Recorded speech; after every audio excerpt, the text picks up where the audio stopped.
Измените во изборниот законник можат ли да бидат клучни за предвремените парламентарни избори доколку до јуни бидат донесени, е прашање кое повторно се актуализира откако премиерот Мицковски денеска посочи дека ќе се обиде со СДСМ да постигне консензус и да се вратат во работната група со цел изборниот законник да се донесе, а во спротивно, како што рече опозицијската партија, секогаш ја има можноста за филибастеринг. Сепак крајниот избор, каков идеја од владата велат, е демократско право на секоја партија. Работните групи за изборниот законник, а кои се составени од представници на сите политички партии, работат со исклучок на една партија, односно СДСМ. Изборниот законник е еден од тие каде е можно да се примени филибастеринг, така што, ако стигне до собрание, СДСМ одлучи да не гласа, може на тој начин да го спречи носењето на изборниот законник. Владата е подготвена и со нив повторно да се обиде да постигне консензус и доколку постои волја, има и начин да се заврши процедурата пред крајот на јуни. Од СДСМ, кои поради укинувањето на законот за техничка влада ја напуштија работната група за изборниот законник, во неколку наврати потенцираа дека Мицковски,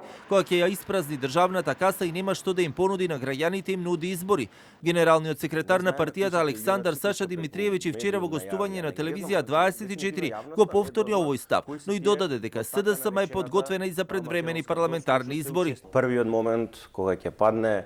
големиот брат на Мицковски, Виктор Орбан во Унгарија, и во првиот момент кога ќе снема пари за криминалите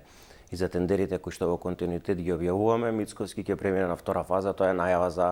предвремени парламентарни избори, бидејќи јасно касата во државата е празна, човекот нема идеја што да прави со државата и најлесно му е да најави предвремени парламентарни избори, со да сме спремна за предвремени парламентарни избори, кога и да се одржуваат. Темата за предвремени парламентарни избори се повеќе се актуализира, а и работните групи за изборниот законник веќе работат, но без СДСМ. Премиерот и претходно во неколку наврати, но и денеска порача дека предвремени избори ќе се случат многу набрзо, но годинава тоа нема да биде приоритет, а 2027 никогаш не ја исклучи како опција, иако како што велеше целта е тоа да биде во редовен термин во 2028.